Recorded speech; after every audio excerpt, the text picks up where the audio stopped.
இந்த ஜூம் மூலமான இந்த கலந்துரையாடல் நிகழ்ச்சியில் 182வது நிகழ்ச்சியை நம்ம சிறப்பாக நடத்திட்டு இருக்கோம். இதுவரைக்கும் 181 நிகழ்ச்சிகள் நடத்தியிருக்கோம். இன்று நம்ம பேச இருக்கிறதுங்கிறது தமிழ்நாட்டினுடைய கவர்னராக இருப்பவர் அவருடைய அதிகார வரம்பிற்கு அதிகமாக செயல்படுகிறாரா, அந்த அதிகார எல்லைக்குள் இருக்கிறாரா, அல்லது கவர்னர் செயல்பாடுகளின் மூலமாக பாரதிய ஜனதா கட்சி ஒரு அரசியல் செய்து பிஜேபி திமுக என்கிற அளவுல தமிழ்நாட்டு அரசியலை கட்டமைப்பதற்கு அவர்கள் முயற்சிக்கிறார்களா?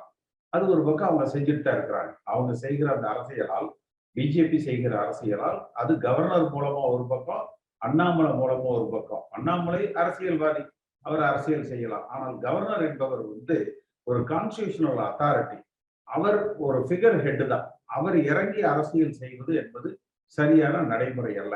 அது ஆளுவது எந்த கட்சியா வேணாலும் இருக்கலாம், திமுகவா இருக்கலாம், அதிமுகவா இருக்கலாம், எந்த கட்சியா வேணாலும் இருக்கலாம். ஆனால் ஆளுநர் என்பவர் ஒரு தமிழ்நாட்டுக்கு ஒரு பொதுவானவராக தான் இருக்கணும். அம்மா அவர்கள் காலத்திலேயே சென்னாரெட்டிக்கும் அம்மா அவர்களுக்கும் எவ்வளவு பிரச்சனைகள் ஏற்பட்டது என்பது எல்லோருக்குமே தெரியும்.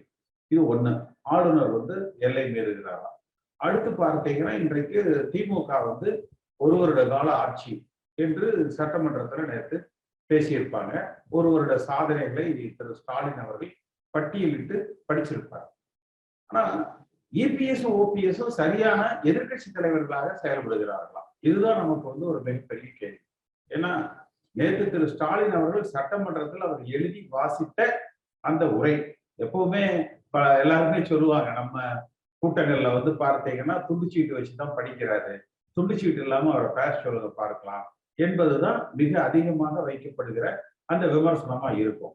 நேற்று கூட பார்த்தீங்கன்னா, எழுதி கொடுத்தது சரியா அவர் படிச்சிட்டார் ஸ்டாலின். ஆனால் அந்த எழுதி கொடுத்ததுல நிறைய தப்பு. நீங்க பெண், அதாவது பள்ளிக்கூட மாணவ மாணவிகளுக்கு சைக்கிள் கொடுக்கறது அம்மா கொண்டு திட்டம். இவர் பாட்டுக்கு நேற்று அடிச்சு விடுறாரு, 4 லட்சம் மாணவ மாணவிகளுக்கு சைக்கிள் கொடுத்திருக்கிறோம். ஏதோ இவங்க திமுக அரசாங்கத்தில் அந்த திட்டத்தை கொண்டு வந்ததை போல திரு ஸ்டாலின் அவர்கள் நேற்று சட்டமன்ற தன்னுடைய உரையில அதை பதிவு செய்கிறார். இது ஒன்று. அதே போல பார்த்தீங்கன்னா, அந்த பெண்களுக்கான பள்ளி படிப்புக்கு மேல அந்த டிகிரி படிக்கிறதுக்கு, பட்டப்படிப்புக்கு 1000 ரூபாய் கொடுக்குறேன் என்று அவர்கள் அறிவித்திருக்கிறாங்க. ஆனா இன்னும் தரல. ஆனா சட்டமன்றத்துல போற போக்குல அதை கொடுத்துட்டு இருக்கிறோம் என்கிற அளவுல அந்த அறிவிப்பை அவர் வெளியிட்டிருக்கிறார் ஸ்டாலின் அவர்கள். அதே போல பார்த்தீங்கன்னா, இந்த 437 பேருக்கு மருத்துவக் கல்லூரியில இடம் கிடைச்சிருக்கு. அந்த 7.5% இடஒதுக்கீட்டுல அரசு பள்ளி மாணவர்களுக்கு இடம் கிடைச்சிருக்குன்னு சொல்றாங்க. ஆனா அதை கொண்டு வந்தது எடப்பாடி பழனிசாமி. எடப்பாடி பழனிசாமி அவர்கள் செய்த ஒரே நல்ல விஷயம் அதுதான். அதை கரெக்டா செஞ்சாரு. அந்த திமுக தற்பொழுது அதுல பலன் அடைந்தவர்களை தங்களது சாதனைகளாக, திமுக அரசாங்கத்தினுடைய சாதனையா அவங்க சொல்றாங்க. இது மாதிரி பார்த்தீங்கன்னா பல விஷயங்கள் இருக்கு. அப்ப அதிமுக என்ன பண்ணணும்? சட்டமன்றத்துக்கு உள்ள இருந்து ஸ்டாலினை பேச விட்டு, பேசி முடிச்சதுக்கு அப்புறமா எந்திரிச்சு, இதெல்லாம் நீங்க தப்பா சொல்றீங்க, இது நாங்க செஞ்ச விஷயங்களை நீங்கள் சாதித்ததாக சொல்றீங்க என்று அதுல இருக்கிற தவறுகளை சுட்டி காட்டி, இன்னும் இதெல்லாம் நீங்க செய்யல, இப்ப அந்த மின் கட்டணம் 2 மாதத்துக்கு ஒரு முறைங்கிறத மாத்தி மாதம் மின் கட்டணம்ங்கிறது, மகளிருக்கு 1000 ரூபாய் குடும்ப தலைவிகளுக்கு கொடுக்குறேன்னு சொன்னது, கேஸ் விலை குறைப்பேன் என்று சொன்னது, பெட்ரோல் டீசலுக்கு, ஏன்னா பெட்ரோலுக்கு குறைச்சிருக்காங்க 3 ரூபாய், ஆனா டீசலுக்கு குறைக்கிறேன்னு சொல்லி சொன்னது, கல்வி கடன் மாணவர்களுக்கு தள்ளுபடி செய்கிறேன் என்று சொன்னது, இது மாதிரி ஒரு பட்டியலிட்டீங்கன்னா அவங்க விட்ட வாக்குறுதிகள் நிறைய இருக்கு. அதையெல்லாம் குறிப்பிட்டு நீங்கள் இதை செய்யவில்லை என்று பதிவு செஞ்சிருந்தா, நேற்று ஊடகங்களையும் சரி, தமிழ்நாட்டு மக்கள்கிட்டையும் சரி சென்று அடைகிற செய்தி என்பது இதெல்லாம் செய்யல என்கிற குற்றச்சாட்டுகள் சட்டமன்றத்தில் பேசப்பட்டது அப்படிங்கிறது வரும். ஓபிஎஸ் தஞ்சாவூர் போயிட்டு அங்க உட்காந்துட்டு ஒரு பேட்டி கொடுக்கிறாரு. எடப்பாடி பழனிசாமி உள்ள போயிட்டு வெளியில வந்துடுறாரு. எதையோ பொத்தாம் பொதுவா, அதாவது ஒரு பட்டியலிட்டு சொல்லணும் ஜனங்க கிட்ட. சொல்ற பொழுது எதுவுமே சரியில்லைங்க, எல்லாமே தப்புங்க, எல்லாமே பொய்யுங்கன்னு போனோம்னா யாருக்கு எதுவும் புரியாது. நீங்க அவர் எப்படி ஸ்டாலின் ஒரு பட்டியலிட்டு படிக்கிறாரு, அது மாதிரி பட்டியலிட்டு இதெல்லாம் தப்பு, இதெல்லாம் நாங்க செஞ்சது இவர் செய்ததாக சொல்லுகிறார். அப்படி இவங்க அதை பட்டியலிட்டு சொல்லணும். இன்னும் இதெல்லாம் சொல்லியிருந்தீங்க ஏன் செய்யல என்று பட்டியலிட்டு கேட்கணும். அதை கேட்பதற்கு இவர்கள் தவறுகிறார்கள்.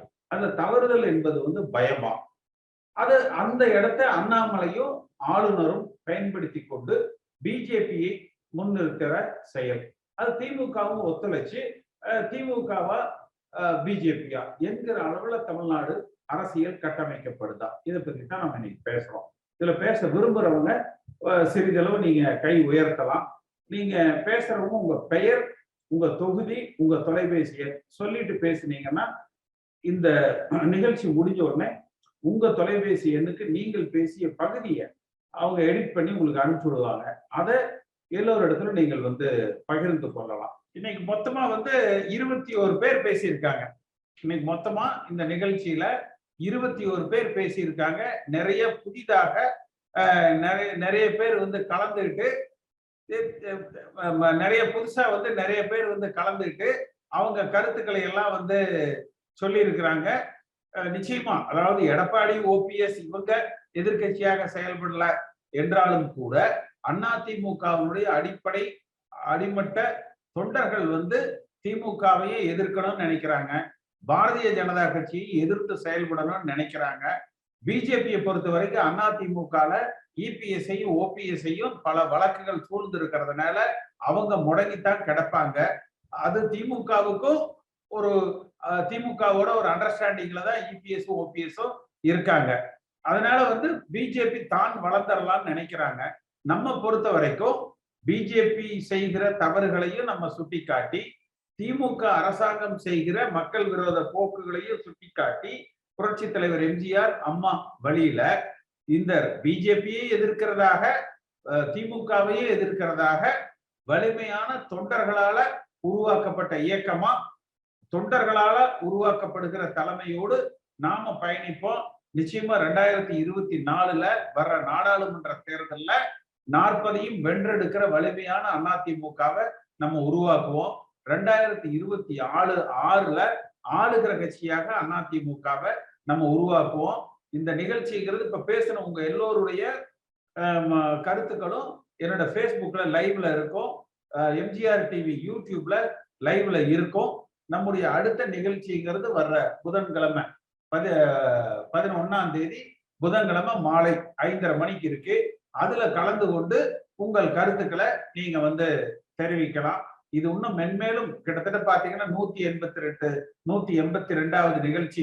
வாரத்துக்கு 2ன்னா கிட்டத்தட்ட 91 வாரம், 1.25 வருஷம், 21 மாதங்களுக்கு நம்ம இந்த நிகழ்ச்சியை தொடர்ச்சியா இடைவெளி இல்லாம நம்ம நடத்திக்கிட்டு இருக்கிறோம். அதிமுக தொண்டர்களின் குரலாக, அந்த தொண்டர்களின் எதிர்பார்ப்பு என்ன, மனக்குமுறல்கள் என்ன, அந்த தொண்டர்கள் கருத்துக்கள் என்ன என்பதை பகிர்ந்து கொள்ளுகிற ஒரு தளமாக, அதிமுகவை உயிரோட்டம் உள்ள ஒரு இயக்கமாக, வலிமையான ஒரு இயக்கமாக கட்டமைக்கிற முயற்சியில நம்ம இருக்கிறோம். இந்த வழியில நம்ம தொடர்ந்து செயல்படுவோம். இந்த விவேக் தமிழ், அது தம்பி கௌரி சங்கர், இன்னொரு பையன் வந்திருக்க பாரதி ஏடிஎம்கே, நீங்க எல்லாம் அடுத்த நிகழ்ச்சி புதன்கிழமை சாயந்தரம் இருக்கு. ஆனா அன்றைக்கு கலந்து கொண்டு உங்கள் கருத்துக்களை பேசலாம். இன்றைய நிகழ்ச்சியில கலந்து கொண்டு உங்கள் அத்தனை பேருக்கும் என்னுடைய நன்றி. இந்த காணொலியை காணும் தமிழ் உள்ளங்களுக்கு ஒரு அன்பான வேண்டுகோள். சேனலை சப்ஸ்கிரைப் பண்ணிட்டீங்களா? பண்ணலனா மறக்காம சப்ஸ்கிரைப் பண்ணுங்க. சப்ஸ்கிரைப் பட்டனையும் பெல் ஐக்கனையும் உடனடியாக கிளிக் பண்ணுங்க. உங்கள் அன்பும் ஆதரவும் என்றைக்கும் எங்களுக்கு தேவை. நன்றி.